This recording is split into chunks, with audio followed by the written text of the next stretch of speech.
loneliness, and isolation. When the nice guy discovers that spending time alone doesn't kill him, he may also realize that he doesn't have to stay in bad relationships, tolerate intolerable behavior, or manipulate people to try to get his needs met. This time alone is spent most effectively when the nice guy can observe his tendency to distract himself with addictive patterns, such as keeping busy or using sex, food, or alcohol to medicate. Writing in a journal during these times can be especially effective. Some of the most insightful periods I have experienced in life have been by myself on weekend camping trips, week-long retreats, and times when my wife has been out of town. Breaking Free, Activity 10. Make a list of positive affirmations about yourself. Write them on note cards and place them where you will see them regularly. Change the cards often so they stay fresh. When you read affirmations, close your eyes and fully embrace the meaning of the words. Observe any tendency of your mind to reject the affirmations in favor of old, deeply held beliefs. The following are some possible affirmations. I am lovable just as I am. I am perfectly imperfect. My needs are important. I am a strong and powerful person. I can handle it. People love and accept me just as I am. It is okay to be human and make mistakes. I am the only person I have to please. Breaking Free Activity 11. Plan a weekend trip to the mountains or beach. If possible, plan a vacation or retreat for a week or longer by yourself to a place where no one knows you. Visit a foreign country by yourself if at all possible. Use this time as an opportunity for self-observation and reflection. Keep a journal. Practice good self-care. Take along this book and spend time doing the Breaking Free exercises. When you return home, observe how you are different and how long it takes for you to begin returning to familiar patterns. Revealing self helps nice guys learn to approve of themselves. When nice guys try to hide their humanity from others, they reinforce their core belief that they are bad and unlovable. Changing this core belief requires that they bring their humanity out into the open, release their toxic shame, and receive more accurate messages than the ones internalized in childhood. By necessity, this process requires a safe person or safe people. As frightening as it may initially feel, finding these safe people is essential for learning to approve of self. The recovering nice guy cannot do this part alone.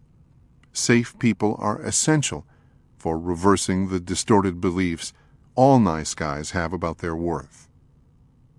This process requires building trust. I suggest that the recovering nice guy set a regular time to meet with his safe person or group, and, a little at a time, start revealing himself.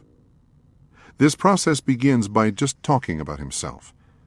This in itself makes many nice guys uncomfortable.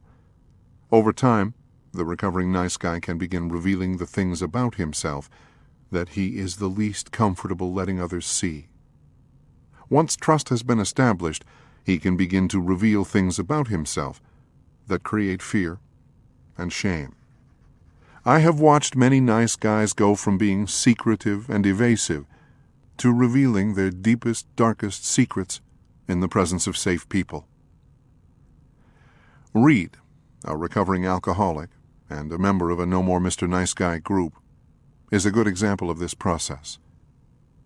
Reed came into a group late one evening and remained quiet and detached for the first 30 or 40 minutes. Reed's pattern in the group was either to join in actively or stay withdrawn. His quiet periods were often a signal that he was emotionally distraught. When an opportune time arose, I told Reed that he seemed withdrawn, and I asked how he was doing. Once the attention of the group focused on him, His appearance shifted from detachment to terror. "I almost didn't come tonight," he whispered softly as he looked down at his hands. "In fact, I was thinking about quitting the group." A couple of the guys reflected the concern of the whole group by asking what was going on. "I just feel so terrible," Reed continued. "I've done something so terrible. I just didn't know if I could face all of you." My thoughts began to race as to what he could have done that might cause the group to rise up in judgment against him. One of the group members asked if he was having an affair. "No, worse," Reed responded. "I've done something so terrible, I don't even know if I can tell you about it." As the group offered their support and encouragement, Reed broke through his fear and shame and began to open up. "Last week, I got reprimanded by my boss, and then I got into a fight with my wife. I was so depressed that I went out and bought a fifth of vodka and got drunk. I've been on a binge ever since, and I just can't make myself stop." Tears were running down Reed's face as the shame of his addiction to alcohol raised its ugly head once again. He had been clean and sober since joining the group 6 months earlier. He was active in Alcoholics Anonymous, but had experienced a number of slips and relapses in his 12 years of recovery. A group member handed him a box of tissues, and Reed wiped his eyes. Then he continued telling his story and revealing his shame in between sobs. "I'm back to all my old ways of lying and manipulating. I'm totally out of control." I asked if he had called his sponsor or gone to a meeting since this began. He shook his head and shared that he had slipped so many times that he didn't think anyone would care or want him back. Various members of the group shared with Reed that they didn't think he was bad, nor did they judge him. They could see that he was hurting. They told him that they had great respect that he came into group and revealed what was going on, especially since he had so much shame about it. After a few moments, Reed revealed, "That's not all. There's more." He began to sob once again. Lifting his hand to his forehead, he shook his head, as in disgust of himself. "It gets worse. I went to the peep shows near my work 2 times this week." He turned his eyes to the floor and wept almost uncontrollably. "I had been doing so good," he choked out between sobs. "Now I've blown it all. I feel totally worthless. I don't want to go on living. I've made a mess of everything." For the rest of the hour, the group supported Reed and encouraged him to go all the way through his shame. They reassured him that he wasn't bad and that no one judged him.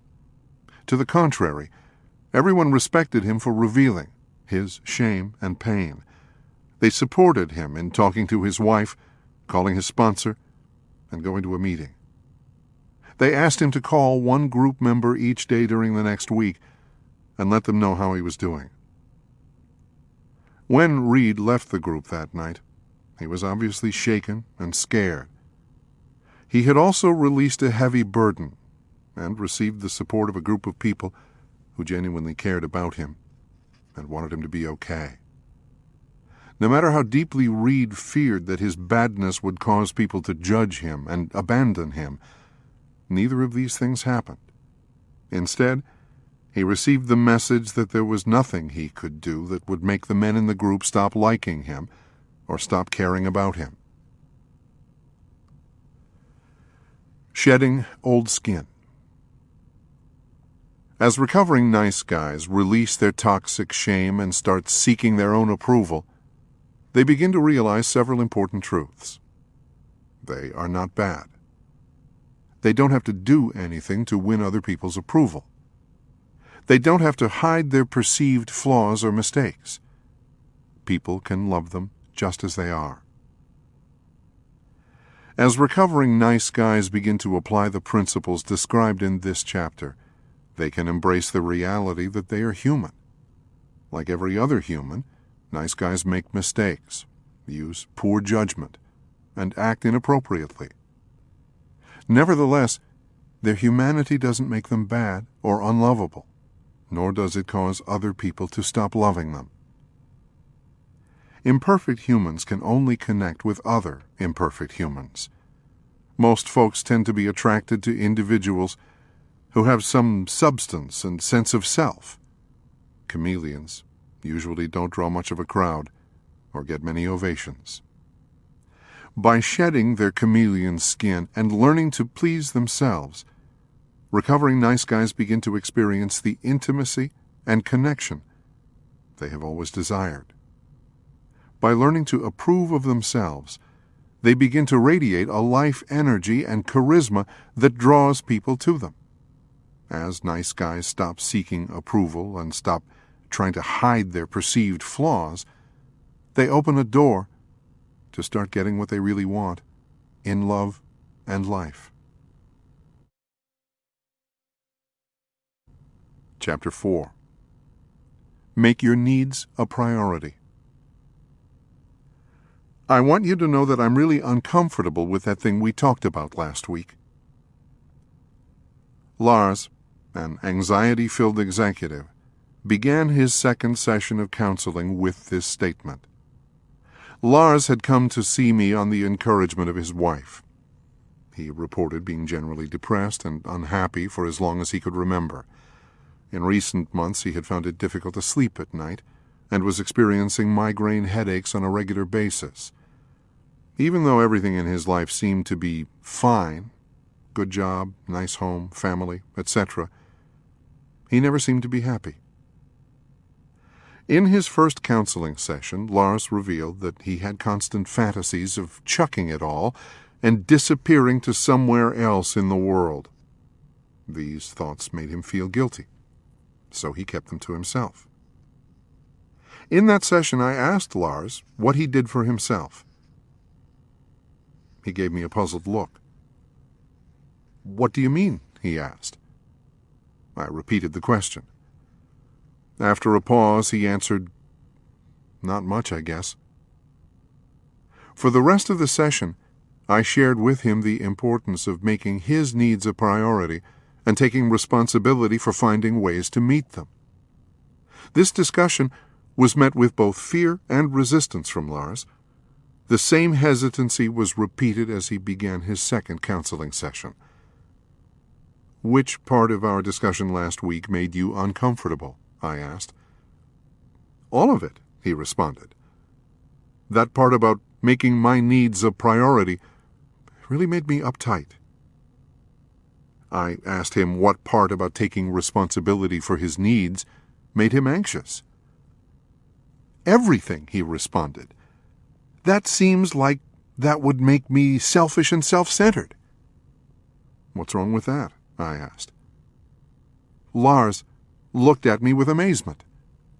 "What's wrong with that," he replied, "is that being selfish would make me too much like my old man. All he ever thought about was himself, and the rest of us suffered as a result. I just couldn't do that. I couldn't be a self-centered SOB like him. I've got a wife, kids, a job, a mortgage, and bills to pay. There's no room for me to start behaving like my father." Low-maintenance kinds of guys. Lars is a fairly typical nice guy when it comes to his needs. Nice guys generally focus their attention on meeting everyone else's needs while trying to be low-maintenance kinds of guys themselves. When I talk with them about making their needs a priority, their responses are similar to that of Lars. This ubiquitous pattern among nice guys is the result of childhood conditioning. When a child's needs are not met in a timely, healthy manner, the child may come to believe that he is bad for having needs. He may also think that it is his needs that cause people to hurt him or abandon him. Typically, nice guys respond to these inaccurate interpretations of their life events by developing a number of survival mechanisms. Trying to appear needless and wantless, making it difficult for others to give to them. Using covert contracts. Caretaking, focusing attention on other people's needs. While creating an illusion of security in childhood, these survival mechanisms only increased the odds of their needs going unrecognized and unmet. Trying to appear needless and wantless prevents nice guys from getting their needs met. For nice guys, trying to become needless and wantless was a primary way of trying to cope with their childhood abandonment experiences. Since it was when they had the most needs that they felt the most abandoned, they believed it was their needs that drove people away. These helpless little boys concluded that if they could eliminate or hide all of their needs, then no one would abandon them. They also convinced themselves that if they didn't have needs, it wouldn't hurt so bad when the needs weren't met. Not only did they learn early not to expect to get their needs met, but also that their very survival seemed to depend on appearing not to have needs. This created an unsolvable bind. These helpless little boys could not totally repress their needs and stay alive, and they could not meet their needs on their own. The only logical solution was to try to appear to be needless and wantless while trying to get their needs met in indirect and covert ways. As a result of these childhood survival mechanisms, nice guys often believe it is a virtue to have few needs or wants. Beneath this facade of needlessness and wantlessness, all nice guys are actually extremely needy. Consequently, when they go about trying to get their needs met, nice guys are frequently indirect, unclear, manipulative, and controlling. Making it difficult for others to give to them prevents nice guys from getting their needs met. In addition to using ineffective strategies to get their needs met, nice guys are terrible receivers. Since getting their needs met contradicts their childhood paradigms, nice guys are extremely uncomfortable when they actually do get what they want. Though most nice guys have a difficult time grasping this concept, they are terrified of getting what they really want, and will go to extreme measures to make sure they don't. Nice guys carry out this unconscious agenda by connecting with needy or unavailable people, operating from an unspoken agenda, being unclear and indirect, pushing people away, and sabotaging. A good illustration of this dynamic is the way nice guys commonly try to get their sexual needs met. Many of the nice guys I've worked with have expressed a heightened interest in sex, yet they frequently feel frustrated in their attempts to get these needs met. This is usually because their actions pretty much guarantee that they won't get what they believe they want. Nice guys have an uncanny knack of picking partners who, because of childhood sexual abuse or other negative experiences with sex, tend to have a difficult time being sexually expressive. When these partners do make themselves available to be sexual, it is not uncommon for nice guys to do something that further ensures that they don't get their needs met. The nice guy may respond by taking control, rather than letting the sexual experience unfold. He may focus on his partner's sexual needs before she has a chance to pay attention to him. He may start a fight by making a comment about her weight or her past unavailability. All of these strategies pretty much ensure that the nice guy won't have to experience the fear, shame, or anxiety that might get triggered if he actually allowed someone to focus on his needs. Breaking Free, Activity 12. Ask yourself if you believe it is okay to have needs. Do you believe people want to help you meet your needs? Do you believe this world is a place of abundance? Using covert contracts prevents nice guys from getting their needs met. All nice guys are faced with a dilemma. How can they keep the fact that they have needs hidden, but still create situations in which they have some hope of getting their needs met? In order to accomplish this seemingly impossible goal, nice guys utilize covert contracts. These unconscious, unspoken agreements are the primary way that nice guys interact with the world around them. Almost everything a nice guy does represents some manifestation of a covert contract. The nice guy's covert contract is simply this: I will do this, fill in the blank, for you, so that you will do this, fill in the blank, for me. We will both act as if we have no awareness of this contract. Most of us have had the experience of leaning over and whispering in our lover's ear, I love you. We then wait expectantly for our beloved to respond with, I love you too. This is an example of a covert contract in which a person gives to get. Saying, I love you, to hear, I love you too in return, is the basic way nice guys go about trying to get all of their needs met. There is nothing wrong with asking your partner to tell you she loves you, but saying, I love you first to get an I love you too in return is indirect, unclear, and manipulative. As a result of the conditioning they received in their family and society, nice guys believe if they are good, then they should be loved, get their needs met, and have a problem-free life. In reality, the primary paradigm of the nice guy syndrome is nothing more than a big covert contract with life. Caretaking prevents nice guys from getting their needs met. One of the most common ways nice guys use covert contracts to try to meet their needs is through caretaking. Nice guys believe their caretaking is fundamentally loving and is one of the things that makes them good people. In reality, caretaking has nothing to do with being loving or good. Caretaking is an immature and indirect attempt to try to get one's needs met. Caretaking always consists of two parts: focusing on another's problems, needs, or feelings in order to feel valuable, get one's own needs met, or to avoid dealing with one's own problems or feelings. Reese, a graphic designer in his late 20s, is a good example of the extremes to which nice guys caretake in their intimate relationships.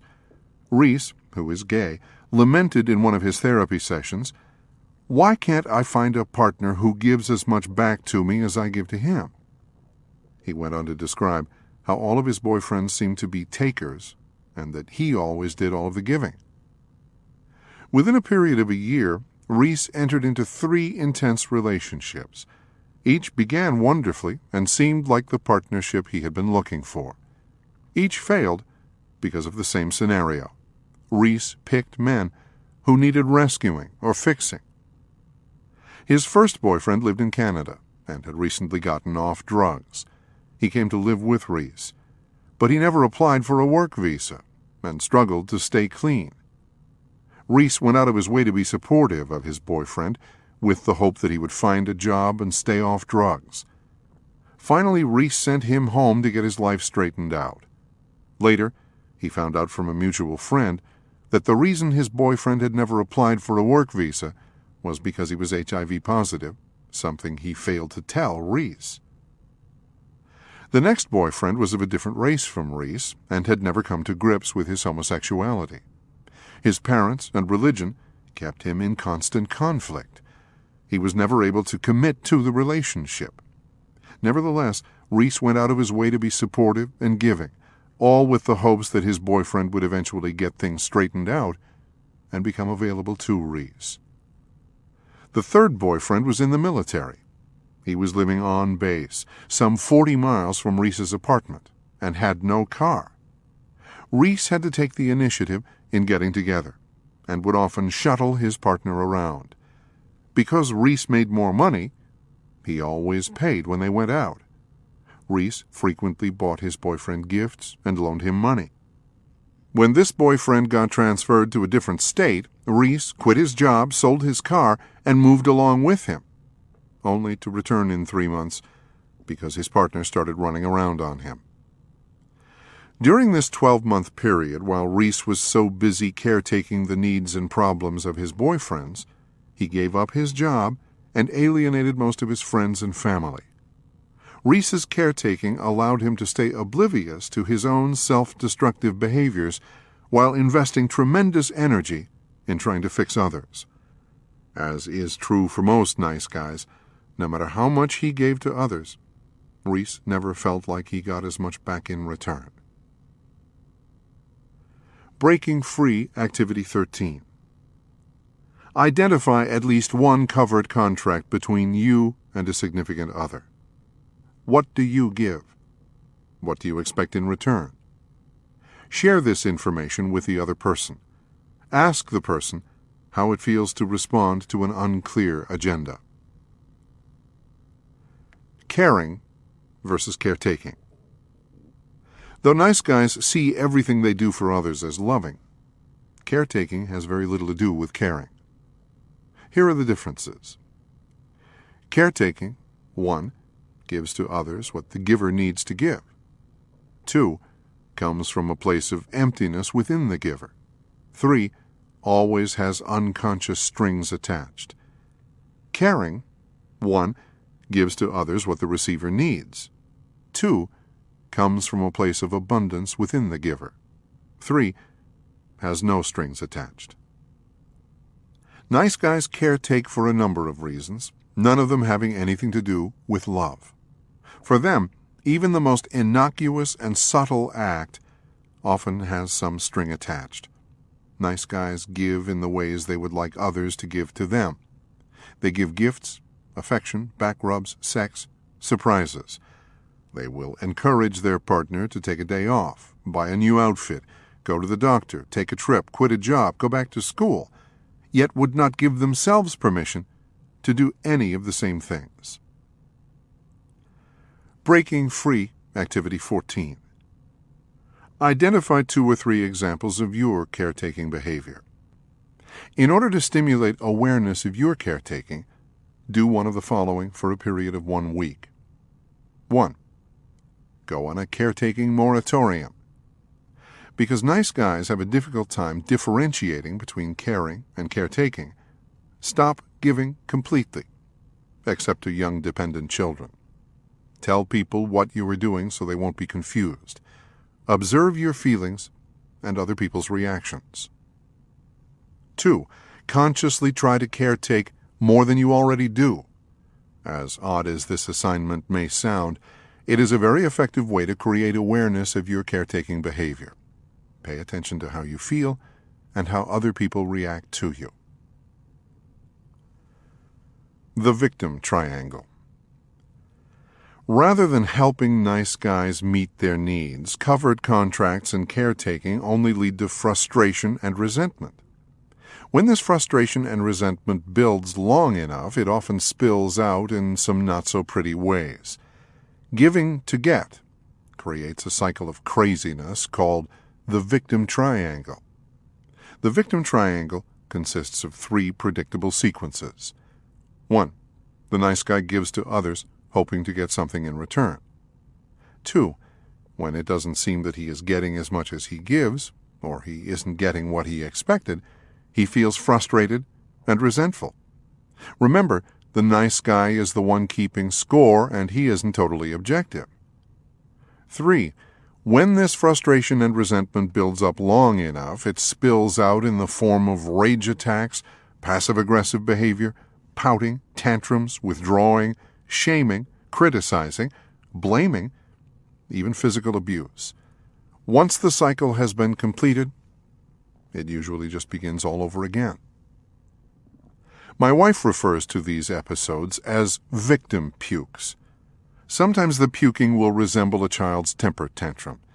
Sometimes the victim puke will take a more passive-aggressive form, in which the nice guy will have an affair or act out in some hidden way. All the while the person doing the puking will feel justified because of the many ways he has been victimized. These victim pukes are one of the primary reasons nice guys aren't always so nice. Shane's relationship with his girlfriend Raquel is a good example of the victim triangle and emotional puking.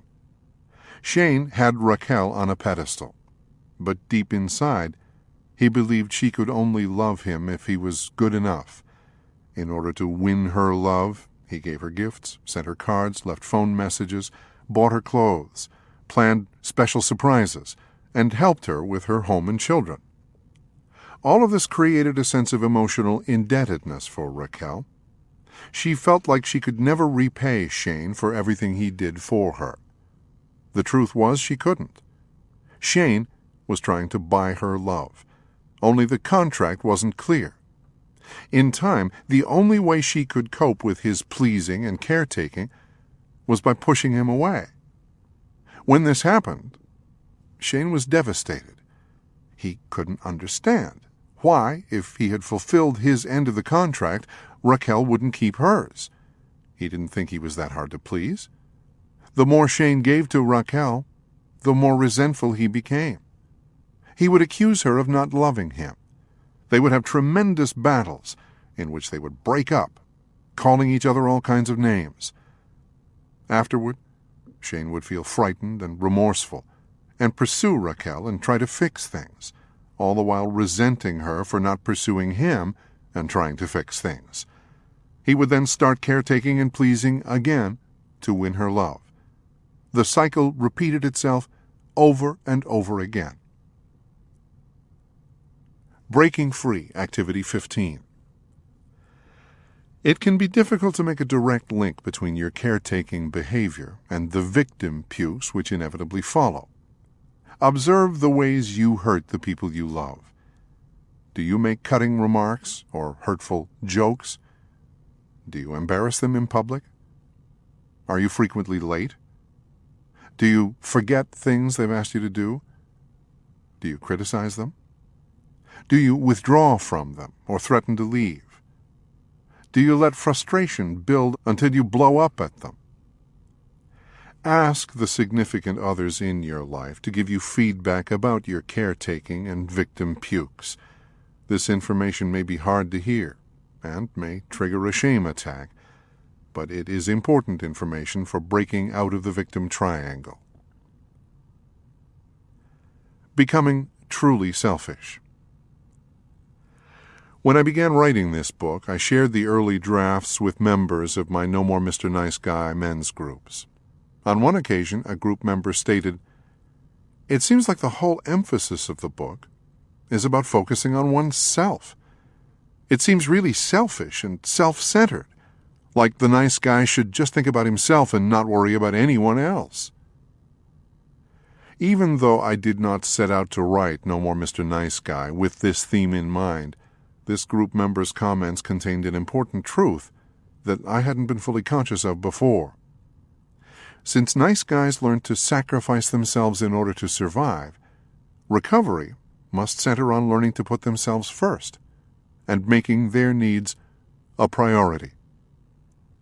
Most nice guys are astonished when I tell them that it is healthy to have needs and that mature people make getting their needs met a priority. Sometimes I have to repeat this truth many times in order for it to sink in. For nice guys, having needs means being needy, and needy represents a one-way ticket to abandonment. I tell nice guys, no one was put on this planet to meet your needs, except their parents, and their job is done. I also remind them they weren't put on this planet to meet anyone else's needs, except those of their children. This paradigm shift is always terrifying for recovering nice guys. The idea of making their needs a priority feels like the quickest route to being disliked, unloved, and all alone. Whenever I challenge nice guys to focus on making their needs a priority, their responses are pretty predictable. People will get angry at me. People will think I'm selfish. I'll be alone. What if everyone lived this way? I then list the benefits for nice guys and the people around them when they begin to put themselves first. They increase the likelihood of getting what they need and want. They can give judiciously, giving what people really need. They can give without resentment and expectation. They become less needy. They become more attractive. Most nice guys will really like the last benefit on the list. Helpless, whiny, wimpy, and needy are not attractive on a man. Confidence and self-assurance are attractive. Most folks are attracted to men who have a sense of self. Putting the self first doesn't drive people away, it attracts them. Putting the self first is essential for getting what one wants in love and life. Taking responsibility for their own needs helps nice guys get their needs met. In order for nice guys to get their needs met, they must begin to shift their core paradigms. This shift includes coming to believe having needs is part of being human. Mature people make meeting their own needs a priority. They can ask for help in meeting their needs in clear and direct ways. Other people really do want to help them meet their needs. This world is a place of abundance. In order to get their needs met, recovering nice guys must do something radically different from what they have done previously. For nice guys, putting the self first is not just a suggestion to try on for size. It is essential, not only for getting needs met, but also for reclaiming personal power, feeling fully alive, and experiencing love and intimacy. Interestingly enough, when nice guys take responsibility for their own needs and make them a priority, those around them benefit too. Gone are the covert contracts, the guessing games, the anger outbursts, and passive-aggressive behavior. Gone are the manipulation, the controlling behavior, and the resentment. I learned this lesson firsthand a few years back. A holiday weekend was approaching, and our kids were going to be out of town. I tried to plan some time with my wife Elizabeth, but she seemed ambivalent and unwilling to make a commitment to what she wanted to do. I felt frustrated and put my plans on hold. Finally, upon the urging of a friend, I decided to try putting myself first over the weekend. I made plans and invited my wife to join me if she felt inclined. I did several things I wanted to do, including spending some time with friends. As it turned out, Elizabeth decided to join me on a number of occasions. On Monday, she shared with me that she had thoroughly enjoyed the weekend and didn't want it to end. A challenge. In a session of one of my No More Mr. Nice Guy men's groups, I challenged each of the group members to experiment with putting themselves first for at least a week. Though the challenge created tremendous anxiety for all of the men, each decided to accept it. The experiences of Lars, Reese, and Shane are presented below. Lars. Lars, introduced at the beginning of the chapter, went home after the group and told his wife that he was going to make his needs a priority for the following week. She was initially resistant to his proclamation, which added to his anxiety. To boost his courage, Lars called a couple of men in the group. Their encouragement gave him the support he needed to follow through with his commitment. Lars decided to keep it simple. His plan for the week involved making time every day to go to the gym and work out. Before his children were born, Lars had been physically active. The demands of job, home, and children had put an end to that. Lars decided to alternate his workouts before and after work. When he shared his plan with his wife, she applied a little guilt. "That's not fair that you get to work out and I don't," she proclaimed. Lars was tempted to back down. He had an impulse to try to find a solution so his wife could work out too. Instead, he reflected her concern and told her he was going to work out anyway. During his first couple of trips to the gym, Lars was overwhelmed with guilt and anxiety. Nevertheless, he persevered. After the third day, his wife actually asked him how his workout went. As the week continued, Lars began to feel more energized and optimistic about life. He started sleeping better. At the gym, he enjoyed being around other people who were also taking good care of themselves. Surprisingly, after his first week, his wife told him that he had inspired her to start taking better care of herself.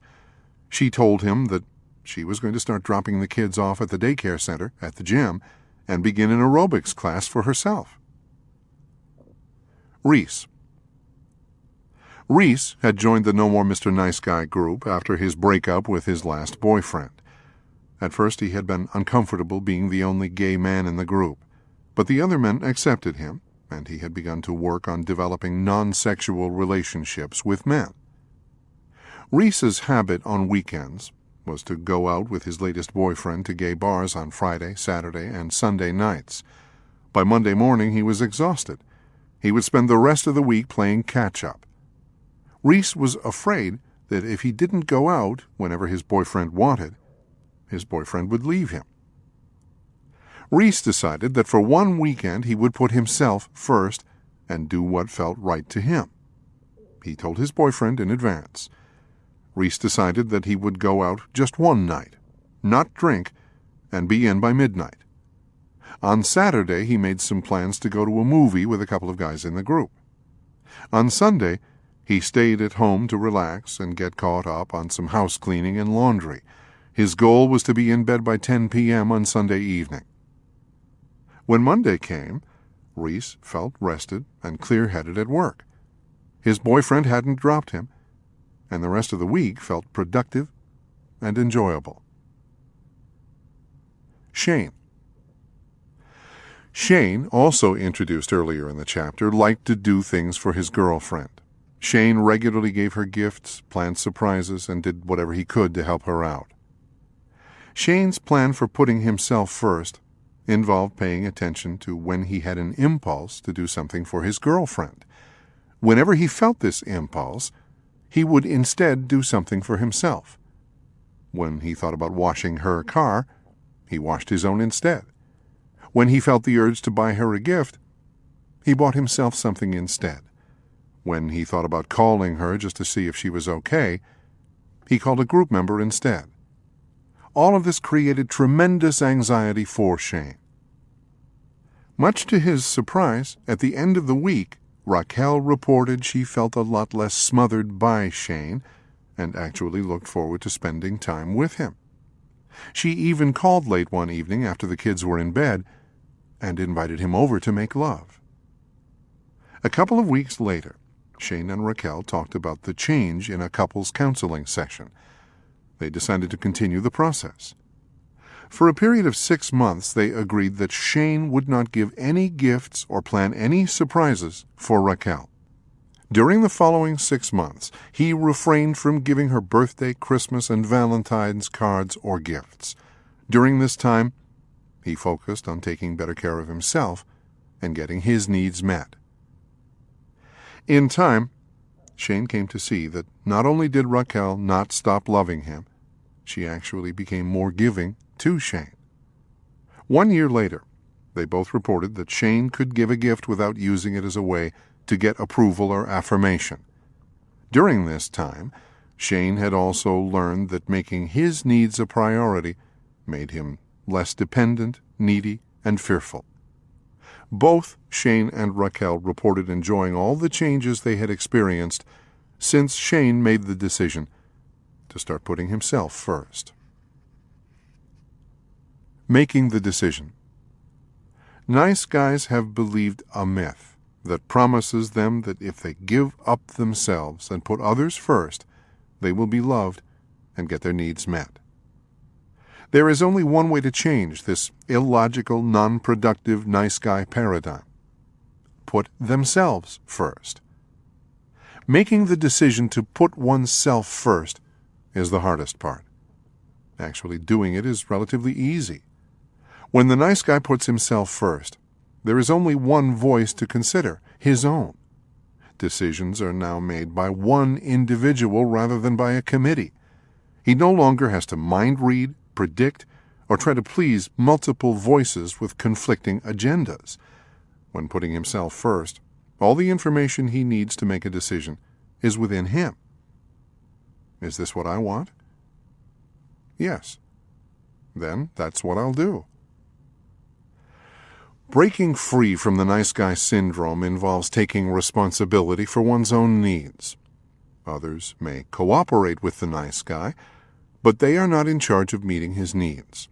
By making their needs a priority and putting themselves first, recovering nice guys can come to see the world as a place of abundance. They can truly come to believe that their needs are important, and there are people out there who are happy and willing to help them meet them. Breaking Free, Activity 16. Make a decision to put yourself first for a weekend, or even a whole week. Tell the people around you what you are doing. Ask a friend to support you and encourage you in this process. Pay attention to your initial anxiety. Pay attention to your tendency to revert to old patterns. At the end of the time period, ask the people around you what it was like for them when you put yourself first. Remember, you don't have to do it perfectly. Just do it.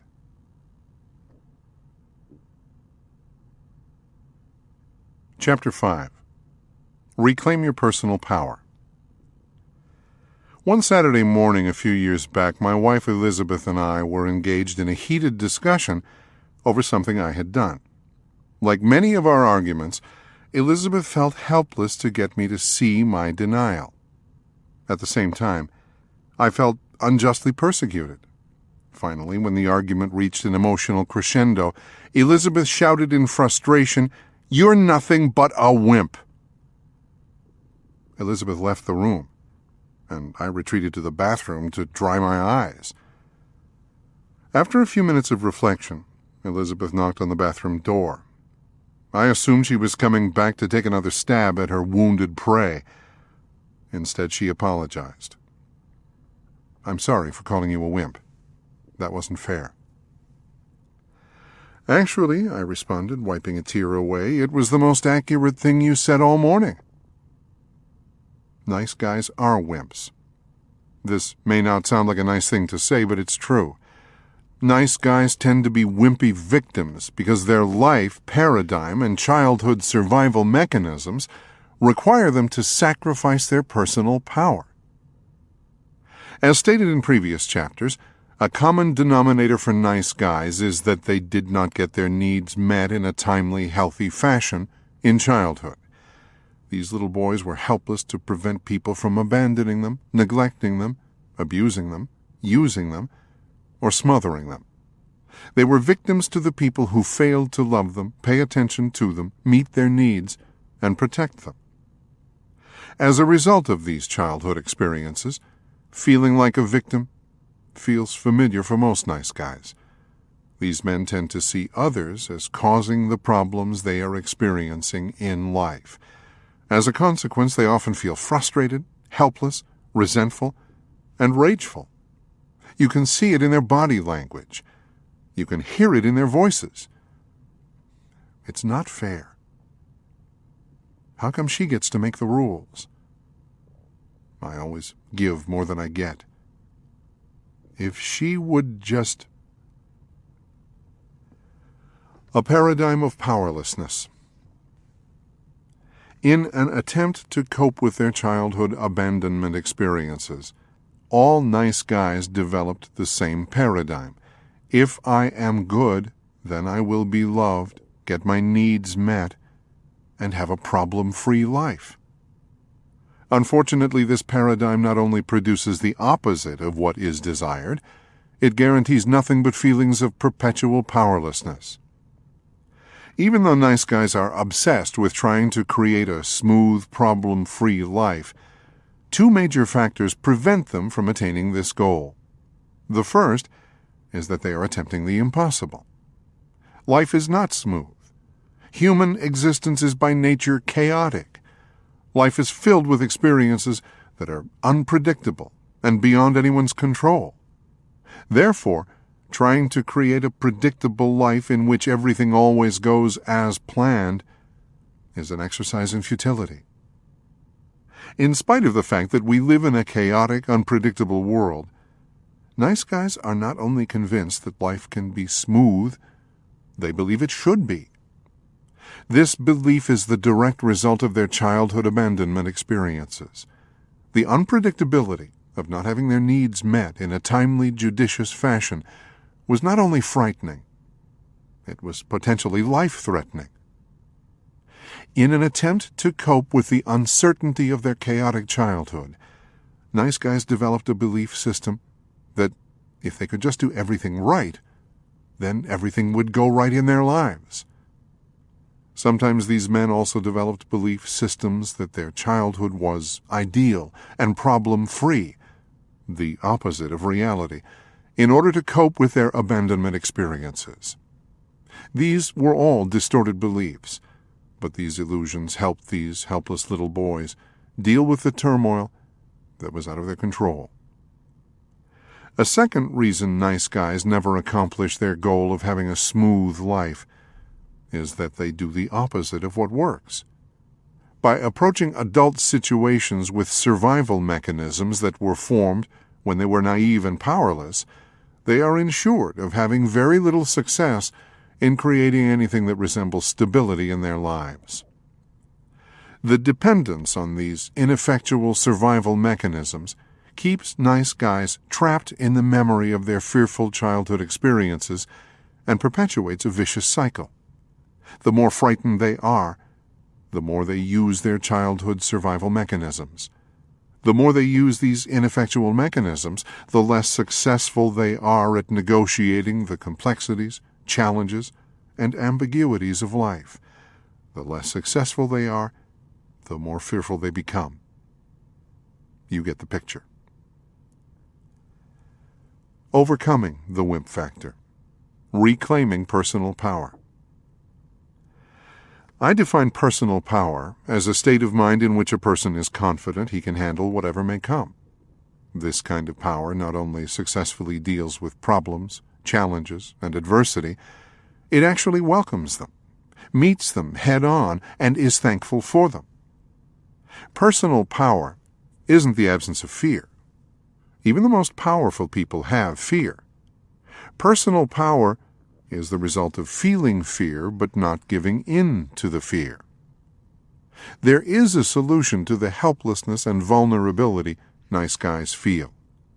Recovery from the nice guy syndrome allows nice guys to embrace the personal power that is their birthright.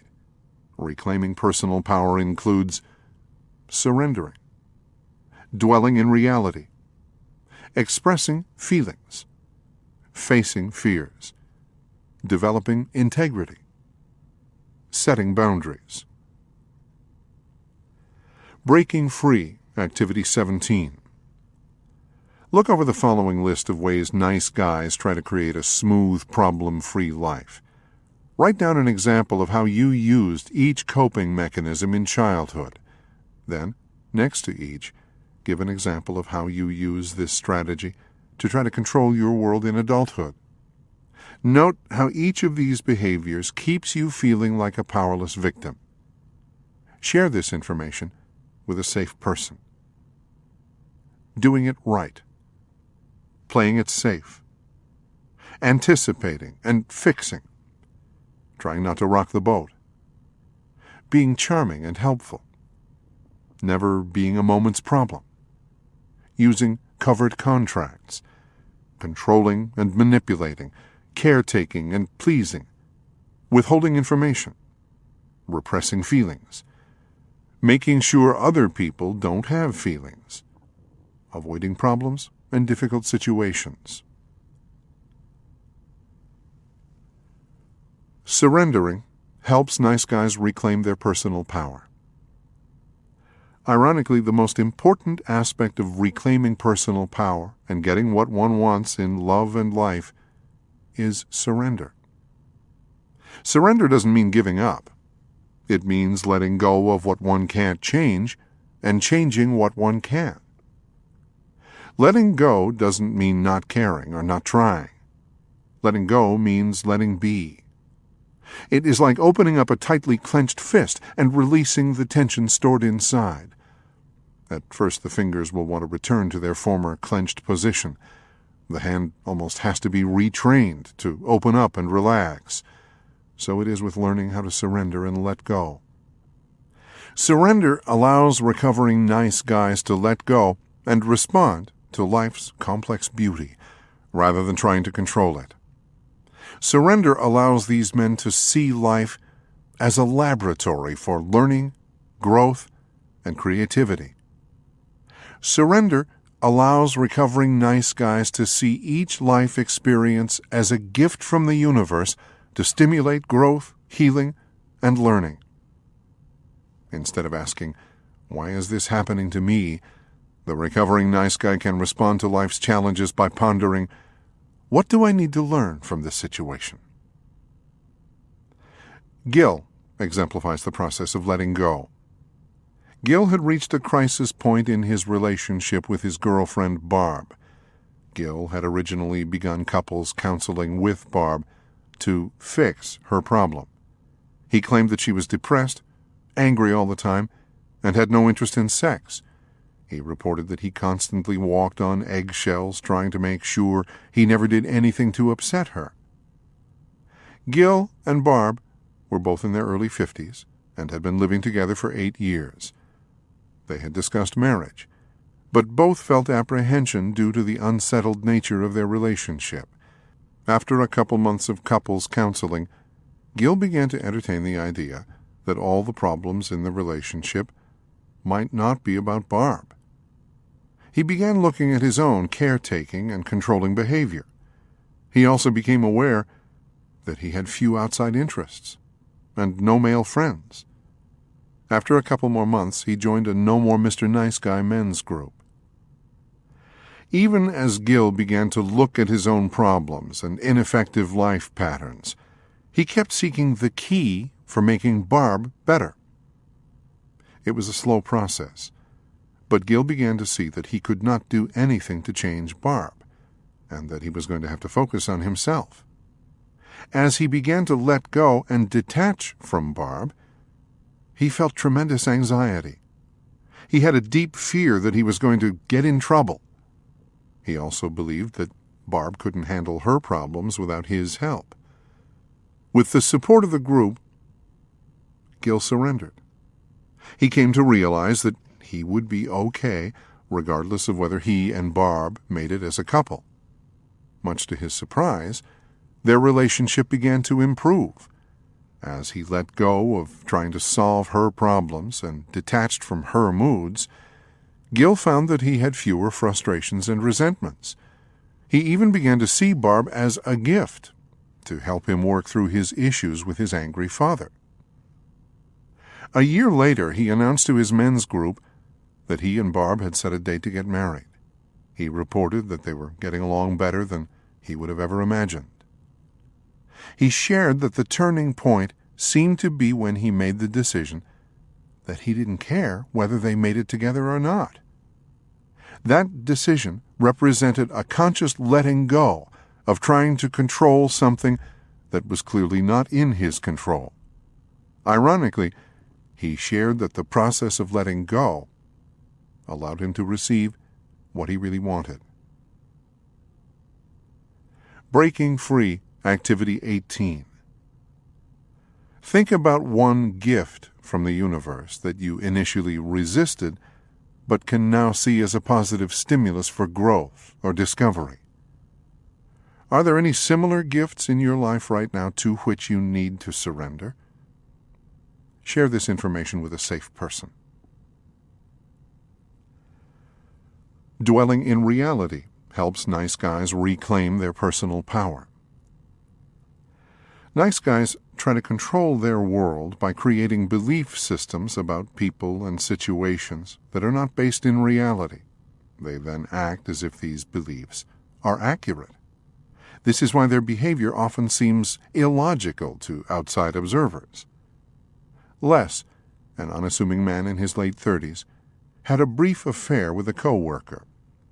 During his initial therapy session, I asked Les why he thought he had an affair. "I don't know," he replied. "I guess I just wanted some attention." I continued by asking him how he expressed his anger toward his wife. With a puzzled look, he responded, "I never get angry at Sarah." "You mean you two have been married for 10 years and she's never done anything to piss you off?" I asked in mock surprise. To listen to Les talk about his wife, it was evident he had her on a pedestal. It was equally clear that he was not dwelling in reality when it came to his marriage. When I asked specific questions about his wife, Les revealed how Sarah had gained 60 pounds since they married, refused to cook, was depressed, no longer wanted to have sex with him, treated him with contempt, and would rage at him without provocation. In spite of all these things, Les maintained that his wife was the woman of his dreams, and that he loved her dearly. Throughout the next few months of therapy, I consistently held up a mirror of reality to Les in regard to his wife and his relationship with her. This was a slow and difficult process. Les needed to see Sarah in a certain way because of his fear of being alone. To dwell in reality might mean he would have to do something frightening or difficult. As Les began to face his fears of abandonment, he also began to see his wife more accurately.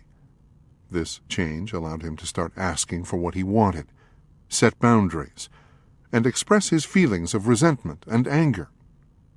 It soon became apparent that Sarah had no desire to look at her role in the relationship or make any kind of changes. Though it was painful and frightening, accepting things as they really were allowed Les to make the decision to move out and file for divorce. Dwelling in reality allowed Les to look at why he had created the kind of system he had with Sarah. It put him in a position to make difficult but realistic decisions. It allowed him to access the inner power he needed to make significant changes in his life. It also opened the door for him to find someone who was available to help him create the kind of relationship he wanted. Breaking Free, Activity 19. Pick one area in your life in which you routinely feel frustrated or out of control. Step back from the situation.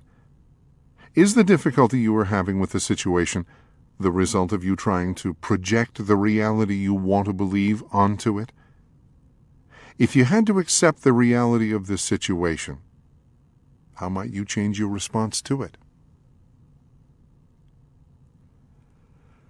Expressing feelings helps nice guys reclaim their personal power. Nice guys are terrified of two kinds of feeling: their own and everyone else's. Any kind of intensity causes nice guys to feel out of control. As children, feeling things intensely invited either negative attention or no attention at all. Therefore, it came to feel safer to clamp a lid down tightly on any emotion that might attract too much negative attention or might cause them to feel abandoned. I remember early in our marriage when Elizabeth would express her frustration over my inability to share what I was feeling. Like most nice guys, I had come to see feelings as a dangerous thing. After more than 30 years of conditioning, I had no clue what Elizabeth wanted from me. Even as I began to become aware of my feelings, I often kept them to myself. It is almost comical how infrequently it crosses a nice guy's mind to tell his partner what he is feeling. On one occasion, Elizabeth confronted me when I shared a feeling with her that I had been harboring for some time. "Why didn't you tell me about that when you first felt it?" she questioned. "I'm doing better," I replied in typical nice guy fashion. "It only took me 2 weeks to get around to telling you." I frequently hear nice guys rationalize the withholding of their feelings by claiming they don't want to hurt anyone. The truth is they are covering their own butts. What they are really saying is that they don't want to do anything that might recreate their childhood experiences. They're really not trying to protect anyone from harm. They're just trying to keep their world smooth and under control. I frequently tell nice guys, your feelings are just feelings. They won't kill you. Regardless of whether a nice guy is feeling anxious, helpless, shameful, lonely, rageful, or sad, his feelings aren't life-threatening. The goal of teaching nice guys to embrace their feelings is not to make them soft and touchy-feely. Men who are in touch with their feelings are powerful, assertive, and energized. Contrary to what many nice guys believe, they don't have to become more like women in order to have their feelings. This is why I support men in learning about their feelings from other men. While there is no formula or right way to get reconnected with repressed feelings, support groups can teach, model, and support this slow but important process. In a sense, a therapy group can become like a family. In this environment, recovering nice guys can ask for the kind of help in dealing with feelings that was never available to them as children. Since feelings are often messy, a group environment can represent a supportive place to momentarily feel out of control. Here, recovering nice guys find out they won't fall overboard and drown if they rock the boat. They also learn that they won't shrivel up and die if someone else around them has a feeling. Feelings are an integral part of human existence. By learning the language of feelings, recovering nice guys can begin to let go of a lifetime of unnecessary baggage. As they do, they experience a newfound energy, optimism, intimacy, and zest for life. This reality hit home with me a few years ago in a very unexpected way. Elizabeth came to me one day and revealed that she had backed into a parked car. She felt like a bad little child and waited for me to scold her. Even before I had a chance to respond, she began to put up a wall and withdraw as a way of protecting herself. I got angry, not about the car, but about the manner in which she was pushing me away. I expressed my feelings clearly and directly. Without shaming or attacking, I said, "Stop." With an intensity of emotion that surprised both of us, I let her know that I wasn't pushing her away, and I wasn't going to accept her pushing me away. I told her that I did have feelings about the car, but I had even stronger feelings about how she was acting. I said, "Just let me have my feelings about the car, and then we'll work it out." Later, Elizabeth revealed to me, and several of her friends, how much safer she felt when I had my feelings. She was able to hear that I was upset about the car, but that I didn't think she was bad, and I wasn't going to abandon her. The fact that I had such intensity about not letting her push me away actually made her feel secure and loved. As a result, she felt safe to stay connected to me and hear my feelings about the car. The whole incident brought us closer and has since provided a reference point for the healing power of expressing emotions in powerful and direct ways. Breaking Free, Activity 20. Some guidelines about expressing feelings. Don't focus on the other person. "You are making me mad." Instead, take responsibility for what you are feeling. "I am feeling angry." Don't use feeling words to describe what you are thinking, as in, "I feel like Joe was trying to take advantage of me." Instead, pay attention to what you are experiencing in your body. "I'm feeling helpless and frightened."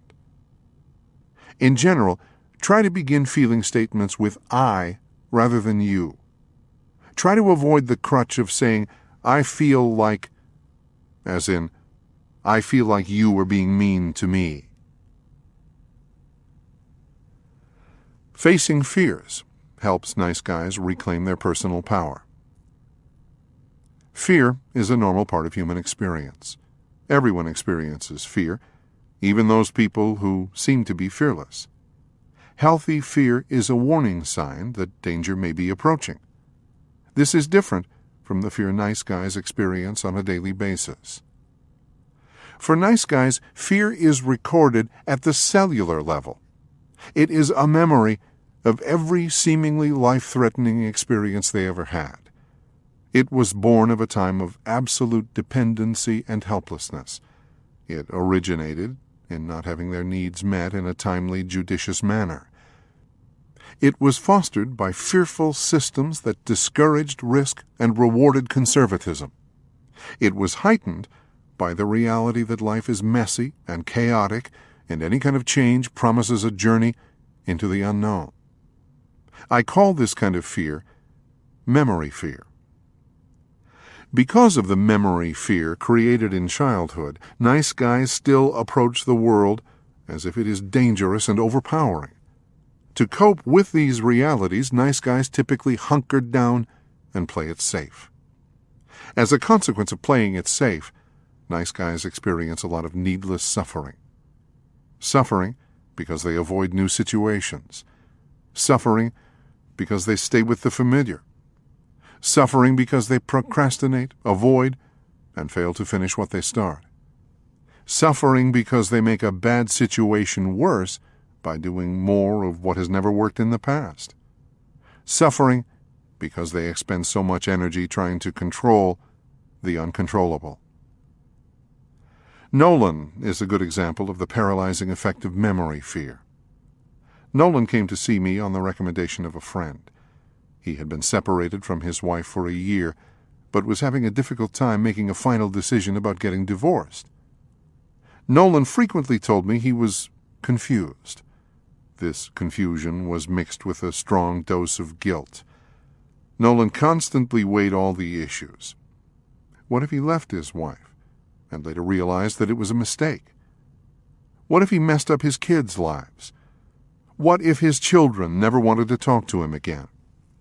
What if his friends thought he was bad? What if God sent him to hell? As long as Nolan stayed confused about what he should do, he remained paralyzed. When I told Nolan that I didn't think he was confused but that he was afraid, he was initially defensive. He didn't like seeing himself as being fearful.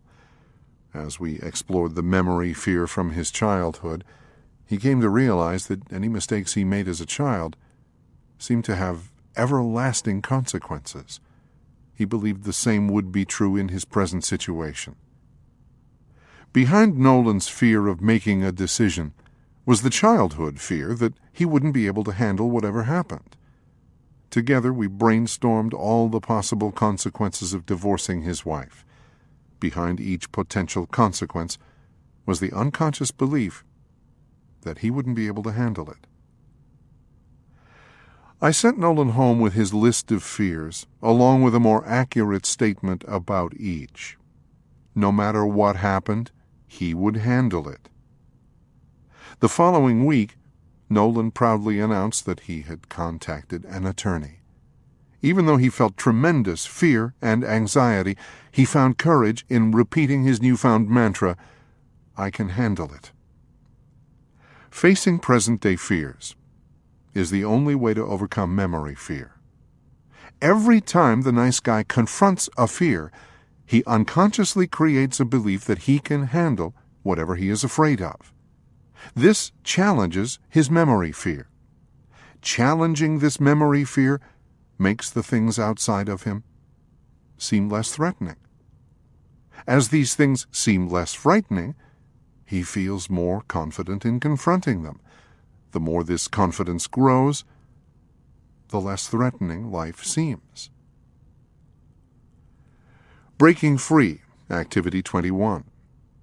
List one fear that has been controlling your life. Once you decide to confront the fear, begin repeating to yourself, "I can handle it. No matter what happens, I will handle it." Keep repeating this mantra until you take action and stop feeling fear.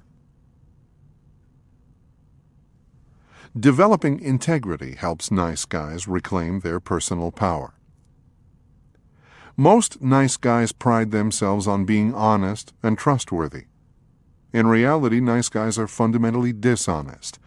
They have the ability to tell a lie or withhold the truth and still believe the illusion that they are basically honest people. Since dishonesty is a fear-based behavior, telling lies and withholding the truth robs nice guys of their personal power. I define lying as anything less than the truth. This may seem evident to most people, but it is important to define lying and telling the truth because nice guys are adept at creating definitions that justify their behavior.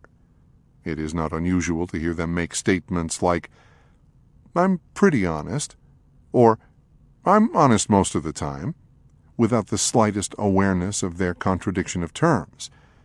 In an almost childlike manner, nice guys will often offer the following defense: "I didn't lie, I just didn't tell everything." Joel was the owner of a successful construction company. On occasion, he would leave work a little early and catch an afternoon movie before heading home. Because he feared his wife's disapproval, he would refrain from telling her how he spent those afternoons. He would always have some cover story ready in case she tried to call him while he was out. The irony of the situation is that there was absolutely no reason for Joel to lie to his wife. In spite of all the effort Joel put into hiding the truth of his whereabouts, it never crossed his mind that he was lying to himself and to his wife. The bottom line was that Joel's lying perpetuated a fear-based relationship with his wife and robbed him of his personal power. When nice guys are learning to tell the truth, I encourage them to pay attention to the things they least want others to know and what they least want to reveal. These are the things they are most likely to hold back and the things they most need to tell. Sometimes they have to practice telling a certain truth several times until all of these pieces of information get told. Sometimes, after telling the truth, nice guys will report that it was a mistake because someone reacted with anger. Telling the truth is not a magic formula for having a smooth life, but living a life of integrity is actually easier than living one built around deceit and distortion. Developing integrity is an essential part of recovery from the nice guy syndrome. My definition of integrity is about deciding what feels right and doing it. The alternative is using the committee approach. This method of decision-making and acting is based on trying to guess what everyone else would think is right. Following this committee approach is the quickest path to confusion, fear, powerlessness, and dishonesty. When applying the definition above, there are two ways to be out of integrity, but only one way to be in it. When a nice guy never even bothers to ask himself, "What do I think is right?" or uses the committee method, he will always be out of integrity. If he asks himself what he believes is right but doesn't do it, he is also out of integrity. Only by asking himself what he believes is right and then doing it does he become a man of integrity. Breaking Free, Activity 22.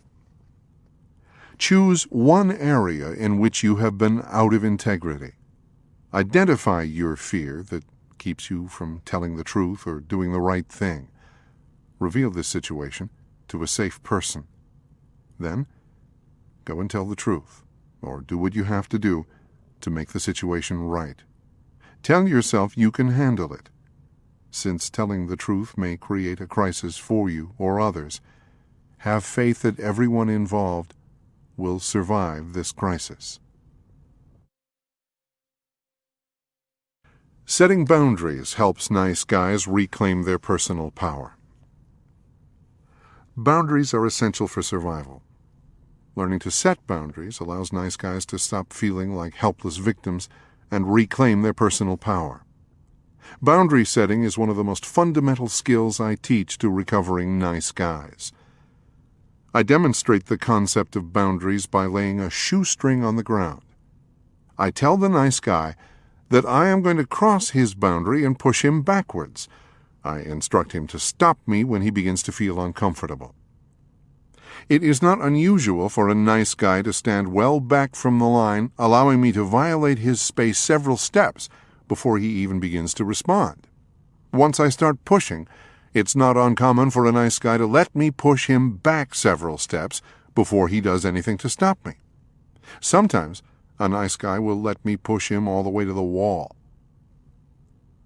I use this exercise as a graphic demonstration of the need for boundaries in all areas of life. Nice guys are usually more comfortable backpedaling, giving in, and keeping the peace. They believe if they take one more step backward, the other person will quit pushing, and then everything will be smooth. It's not unusual for recovering nice guys to go a little overboard when they first learn about boundary setting. They have a tendency to swing from one extreme to another. They become kamikaze boundary setters.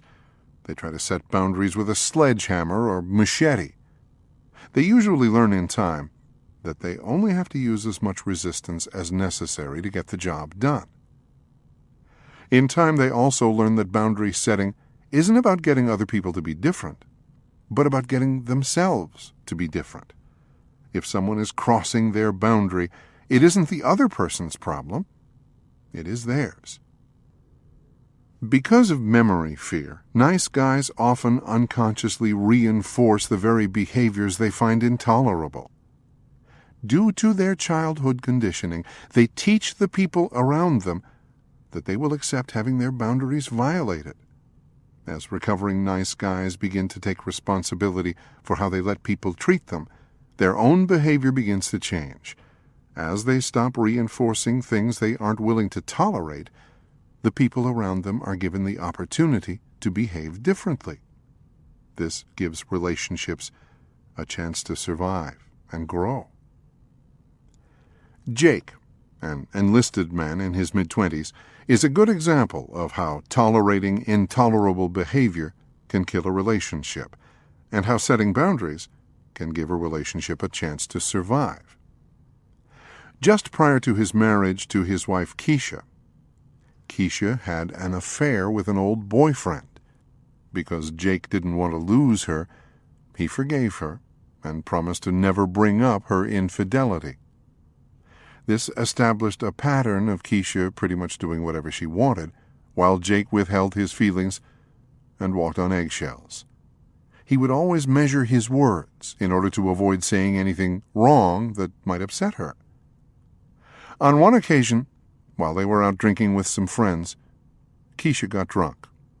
Whenever she had too much to drink, she would become belligerent and promiscuous. On this occasion, she made several demeaning remarks to Jake and spent most of the evening slow dancing with other men in the bar. After holding his tongue as long as he could, Jake finally told Keisha that she was drunk and that it was time to go home. She swore at him and kept on doing what she was doing. Jake retaliated by calling her a bitch and drove home. One of her friends brought Keisha home the next morning. For the rest of the day, she gave Jake the silent treatment. He tried to hold out, but after a few hours of misery, he apologized for calling her a bitch. Later that week, he somewhat reluctantly talked about the episode in his No More Mr. Nice Guy group. The group members lovingly confronted him. They pointed out how his willingness to tolerate his wife's intolerable behavior gave her license to act in any way she pleased. They told Jake that the problem was not Keisha, it was him. Until Jake changed, his wife would have no incentive to change. By not setting boundaries, he was robbing his marriage of the opportunity to become what it could be. The next day, Jake confronted his wife. He acknowledged his role in their situation. He told her that he was no longer going to tolerate intolerable behavior. He told her his boundaries. He would no longer tolerate Keisha dancing or flirting with other men. He would not tolerate her demeaning him in front of their friends. He told her that if she wanted to stay married to him, she had to go to treatment for her drinking problem. Keisha responded by telling Jake that no one was going to tell her what to do. She packed a bag and moved out that night to a friend's house. Even though Jake was miserable for the next few days, he resisted the temptation to call her and beg her to come back. Instead, he called some guys in the group. 3 nights later, Keisha called and said she wanted to talk. She came over and told Jake that even though she initially wanted to tell him to go to hell, she knew he was right. For the first time in their marriage, she said she felt respect for him. She said she wanted to save their marriage and was willing to do whatever it took to make it work. The following week, Keisha entered treatment. Breaking Free, Activity 23. Before you can start setting boundaries, you have to become aware of how much you back up from your line to avoid conflict or to keep the peace. For the next week, observe yourself. Do you say yes when you would rather say no? Do you agree to do something to avoid conflict? Do you avoid doing something because someone might get upset at you? Do you tolerate an intolerable situation, hoping that it will just go away? Write these observations down and share them with a safe person. Take a walk on the wild side. There is no key to a smooth life. Being good or doing it right doesn't insulate nice guys from the chaotic, ever-changing realities of life. All the nice guy paradigm does is create wimpy men who allow bullies to kick sand in their face or shame them for loading the dishwasher wrong. As recovering nice guys begin to surrender, dwell in reality, express their feelings, face their fears, develop integrity, and set boundaries, they access a power that allows them to welcome and embrace the challenges and gifts of life. Life isn't a merry-go-round. It's a roller coaster. As they reclaim personal power, recovering nice guys can experience the world in all of its serendipitous beauty. Life won't always be smooth. It may not always be pretty. But it will be an adventure, one not to be missed.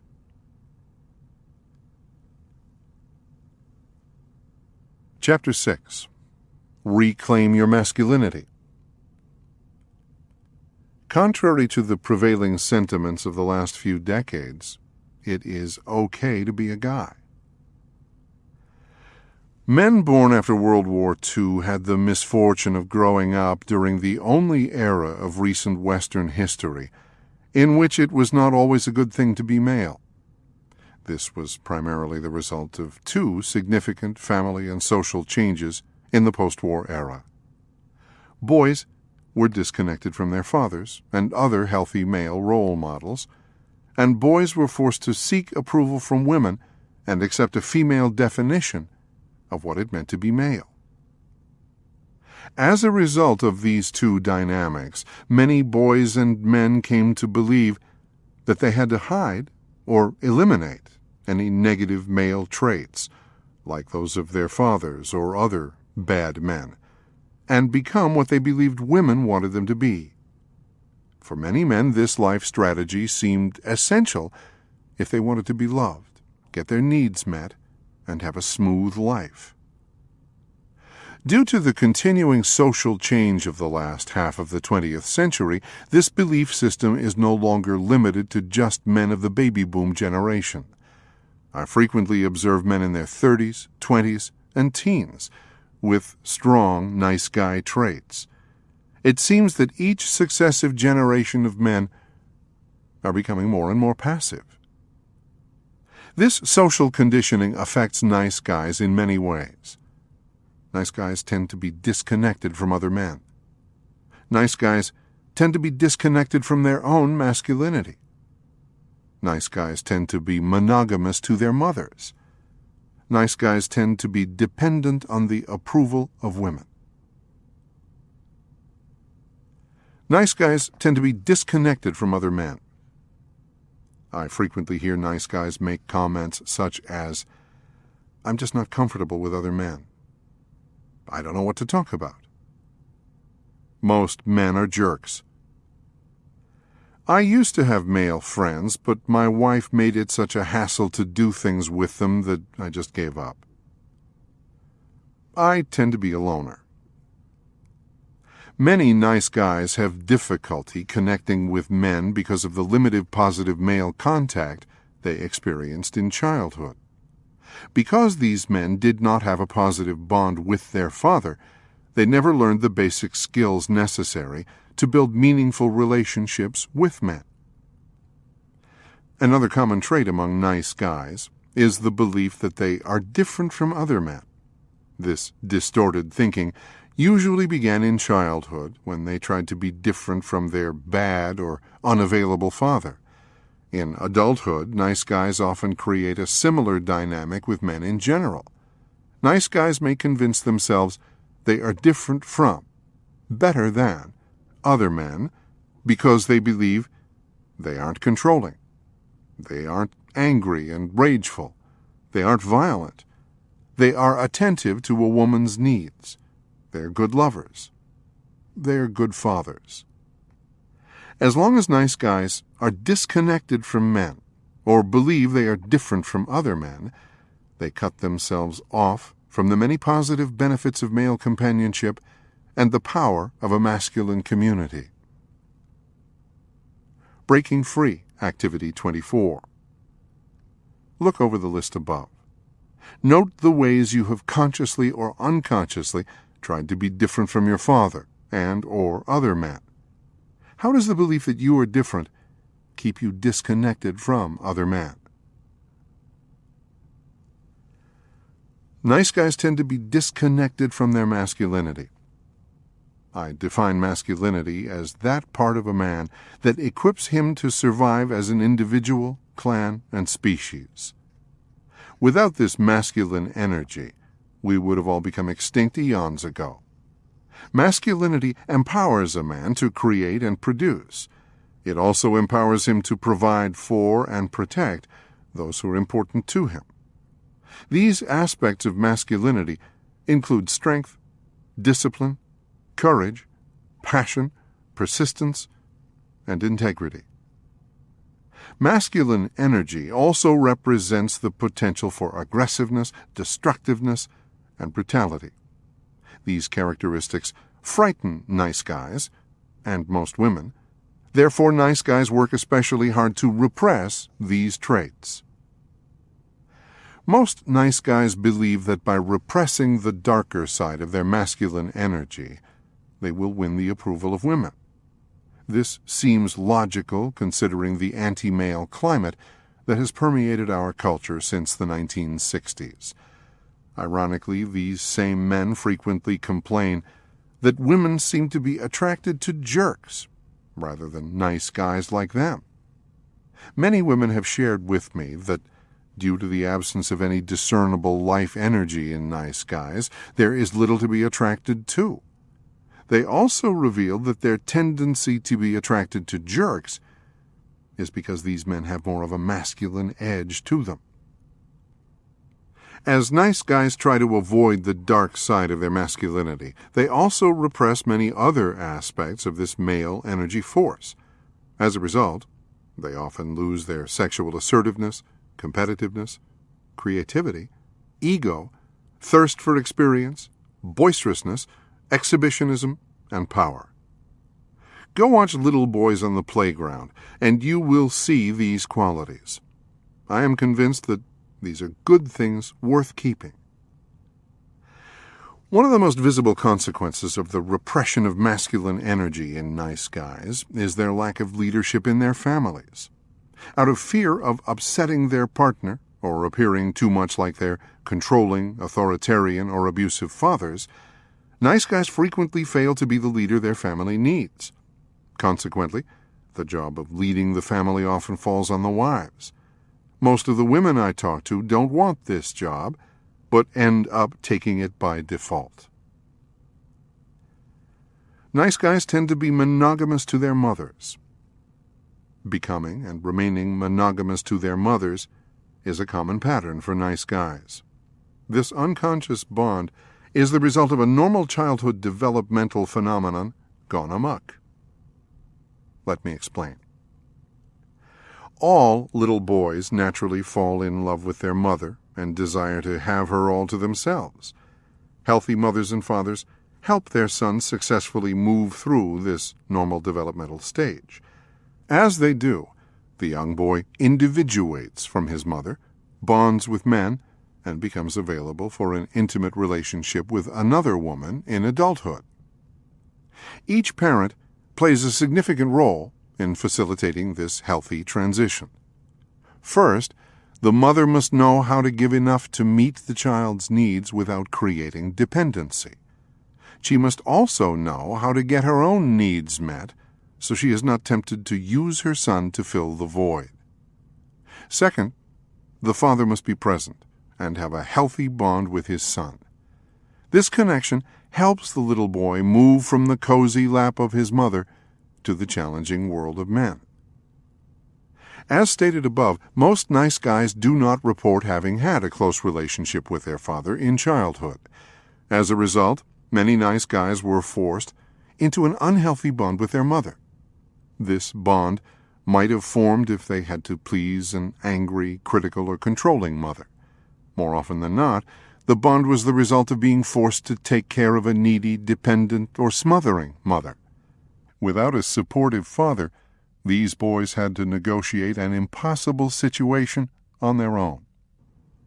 Both childhood situations, trying to please an angry or controlling mother, or becoming mother's little partner, created a dynamic in which nice guys unconsciously became monogamous to their mothers and did not individuate in a healthy way.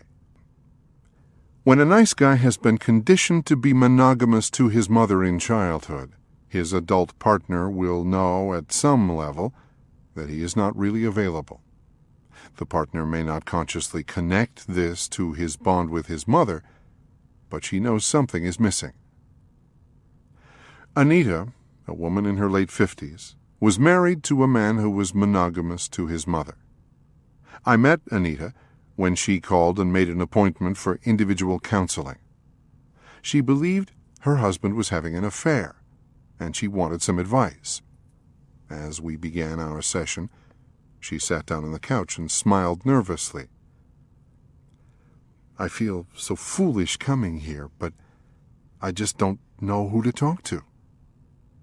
I feel crazy because I think my husband is having an affair with his secretary. He denies it, but I know something is going on. There's just too much evidence." Anita's smile disappeared and was replaced with a look of grief. She took a tissue and dabbed the corner of her eye. "Dutton, that's my husband, has been through so much lately. He's under a lot of pressure at work. Things have been tight financially, and his mother died last year. He was really close to her, and I think it was really hard on him." Anita told of her suspicions of her husband's infidelity, but then came back to the subject of his mother again. "If I didn't know better, I'd say his infatuation with his secretary began right after his mother died. It's like he needed something to fill a hole in his life. I always liked his mother. She was a nice lady. But I always had the feeling that Dutton was more connected to her than he was to me. Is that crazy?" she asked quizzically. "To be jealous of your mother-in-law?" I encouraged Anita to tell me more about Dutton's family. "Other than his father," she continued, "he believes his family is great. That's because of his mother, of course. She was a real saint. His father was extremely harsh with the kids. Their mom was the one they turned to for nurturing. She was really good at listening and being there for them." Anita seemed relieved to be able to talk about something besides her suspicions of her husband. Before she died, Dutton paid for them to get carpet in their house and bought them 2 nice reclining chairs, because he knew his father never would. He used to drive her places, because he knew his father wouldn't. He treated his mother real special, I think to make up for what she had to go through living with his dad. One time I was angry at him, and I accused him of treating his mother better than he treated me. He blew up. Anita made an explosion gesture with her arms.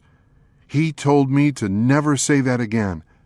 He didn't talk to me for 2 weeks after that. I learned not to bring up that subject. Anita paused for a moment. Do you think there could be any connection between his mom dying and him having an affair? They loved each other so much. Maybe his secretary fills that void. Does that sound crazy to you? Nice guys tend to seek the approval of women. Due to their family and social conditioning, nice guys tend to seek the approval of women. Even as they are trying to become what they believe women want them to be and doing what they believe women want them to do, nice guys tend to experience tremendous frustration in gaining the approval they so intensely desire. This frustration is due to the reality that, in general, women view men who try to please them as weak and hold these men in contempt. Most women do not want a man who tries to please them. They want a man who knows how to please himself. Women consistently share with me that they don't want a passive, pleasing wimp. They want a man, someone with his balls still intact. Getting your testicles back. Avoiding relationships with men and seeking the approval of women prevents nice guys from getting what they really want in love and life. In order to reverse the effects of the nice guy syndrome, nice guys have to reclaim their masculinity. The process involves believing that it really is a good thing to be a man and embracing all of their masculine traits. Reclaiming one's masculinity involves connecting with other men, getting strong, finding healthy male role models, re-examining one's relationship with one's father. Connecting with men helps nice guys reclaim their masculinity. Connecting with men is essential for reclaiming masculinity. Building relationships with men requires a conscious effort. This process begins with a commitment to develop male friendships. In order to do this, recovering nice guys must be willing to make the time, take risks, and be vulnerable. For most nice guys, time seems to be a big factor that keeps them disconnected from men. It takes time to talk with a neighbor, call up a friend, or go to a ball game. Since many nice guys are enmeshed with their wives, families, or work, this means taking time away from these things. Connecting with men involves doing guy things with guys.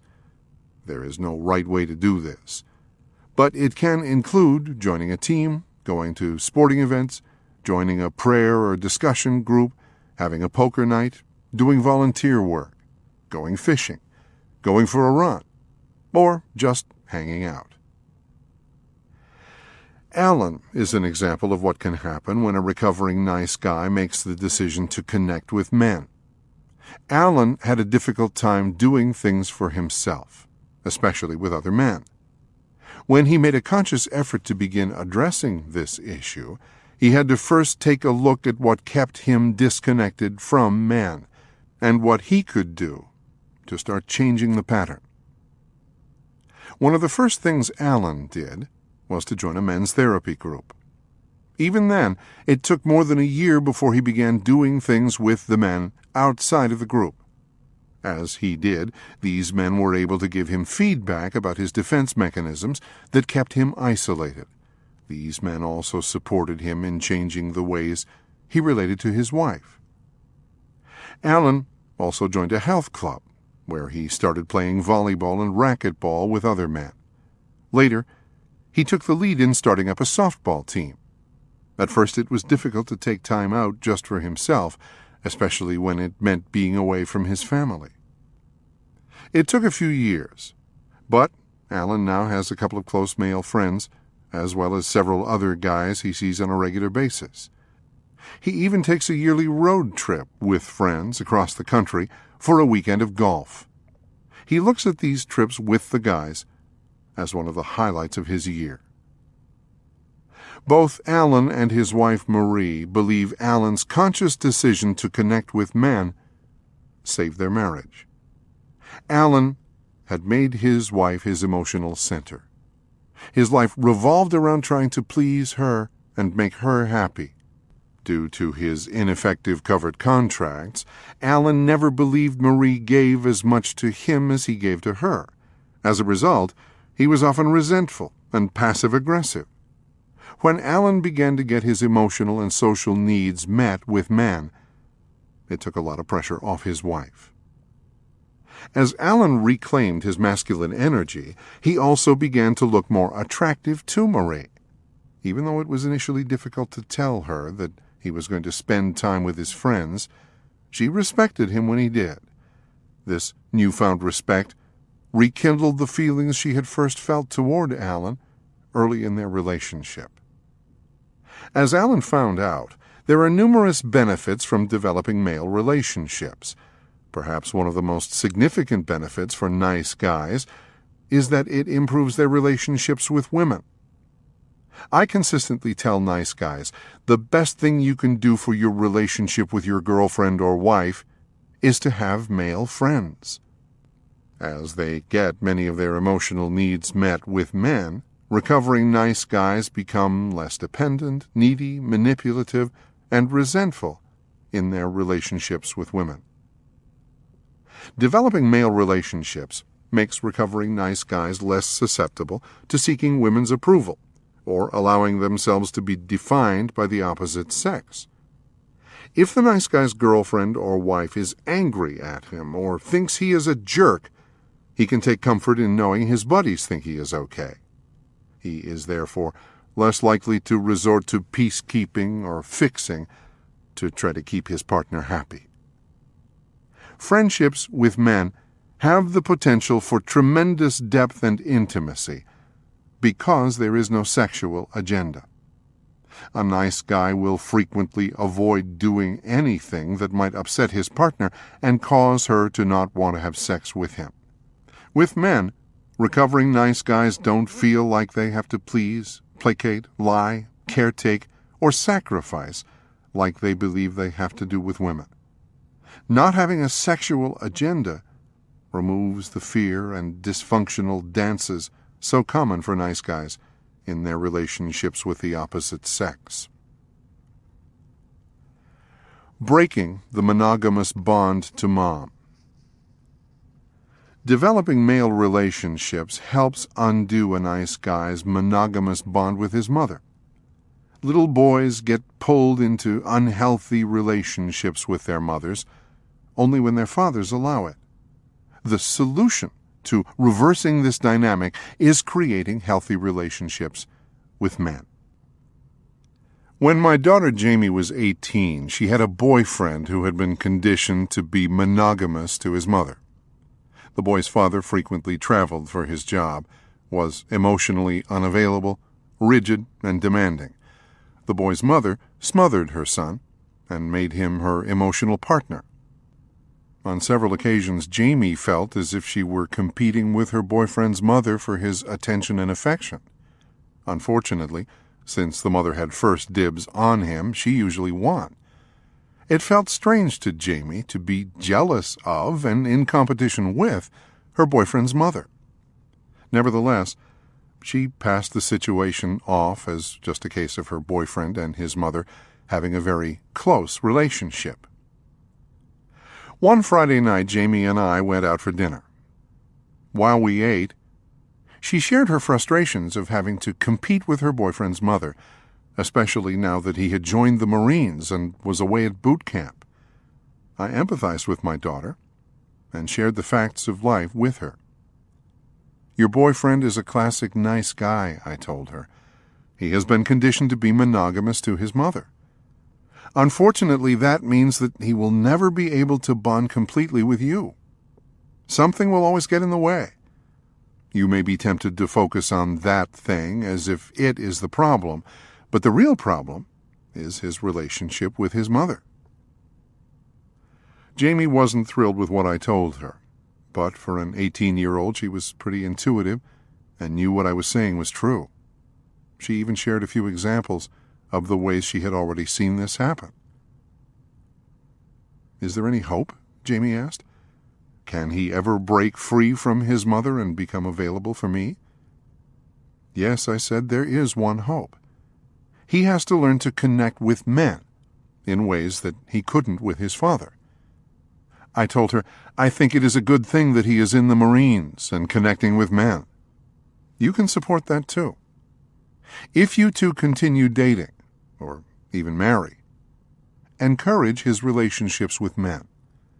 They are the one hope you have of him breaking his monogamous bond with his mother."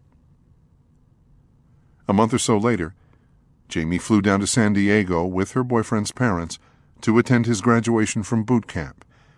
As usual, his mother acted possessive and territorial. Amazingly, Jamie noticed a difference in her boyfriend. On several occasions, he set boundaries with his mother and refused to let her hook an emotional hose up to him.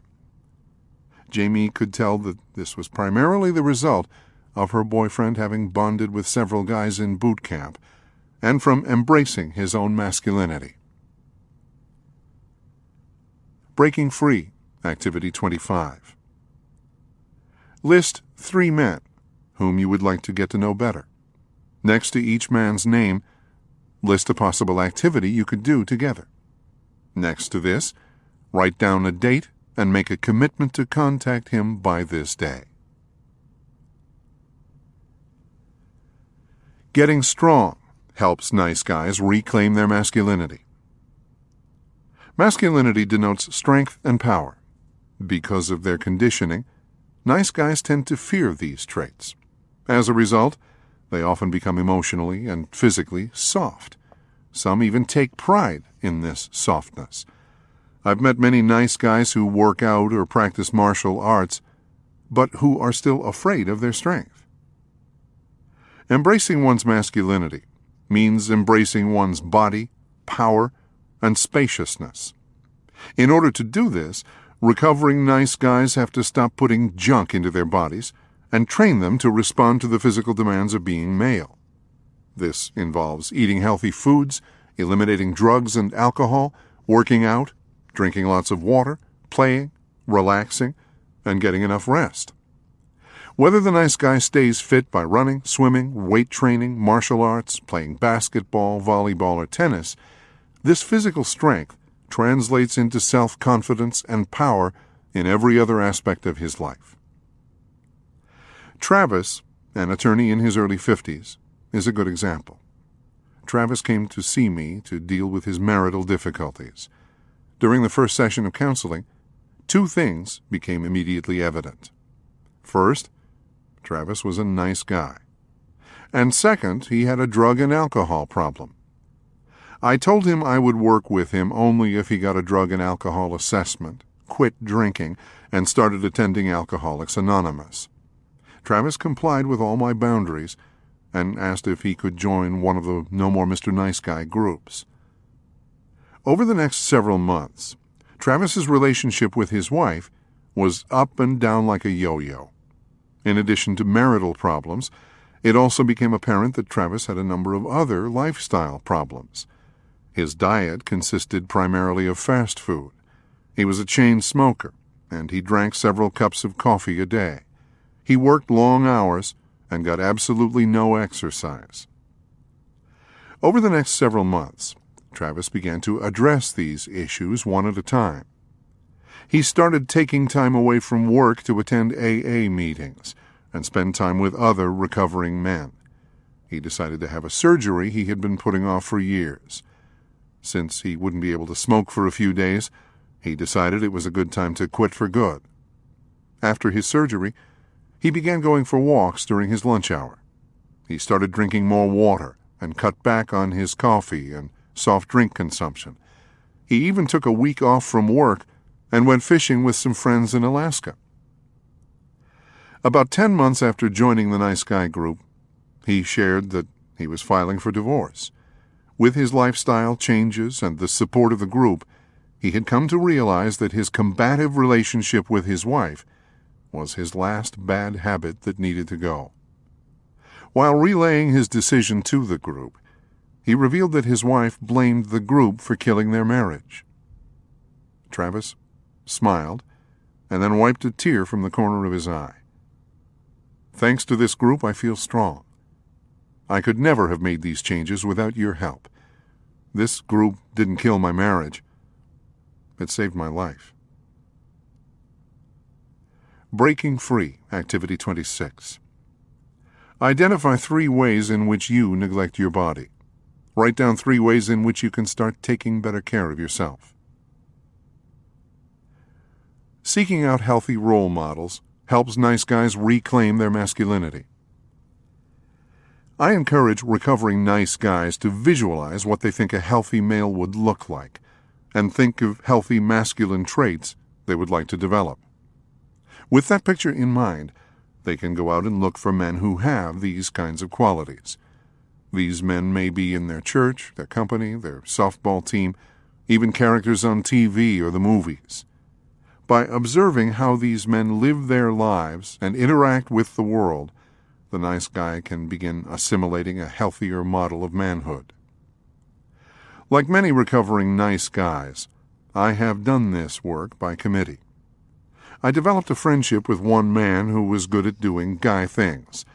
I formed a relationship with another guy who was a hard worker. I created a relationship with a man who was comfortable revealing himself and sharing his feelings. I made another friend who was good at taking risks and challenging himself.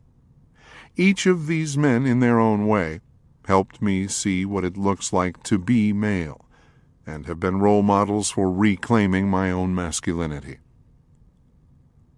Breaking Free, Activity 27. Visualize what you think a healthy male would look like. What personality traits would he possess? Write these down. Do you know anyone who has a number of these traits? How could you use this person as a healthy role model? Re-examining their relationship with their father helps nice guys reclaim their masculinity. As I've mentioned before, most nice guys do not report having had a close relationship with their father in childhood. Their fathers were either passive, unavailable, absent, or defined in some negative way. Reclaiming their masculinity requires that nice guys examine their relationships with their fathers and take a look at them through adult eyes. Matthew, a computer programmer in his mid-40s, is a good example of this process. On one occasion, in a No More Mr. Nice Guy group, Matthew stated that he had no intention of attending his father's funeral when he should die. Months later, after exploring his relationship with his father in the group, he decided to call and confront his dad when he didn't get invited to a family function. Matt's mother had always portrayed his dad as a villain while representing herself as a victim. While talking with his father, Matthew came to the realization that even though his dad had problems, he wasn't bad like his mother had made him out to be. From this encounter, Matthew also realized that he had created a similar scenario with his wife, identifying her as the villain and himself as the victim. Not only did that phone call to his father begin to change his relationship with his dad, but also with his wife. For nice guys, re-examining their relationship with their fathers means seeing their dads through their own eyes as they really are. It means taking them out of the gutter or off of the pedestal. This may require that Nice guys hold them accountable by expressing their feelings to them, including rage and anger. This is essential, even if these men are dead. Sometimes this takes place in their father's presence, sometimes not. It's not so important that the father is available to do this work. What is essential is that recovering nice guys embrace the male heritage they and their fathers share.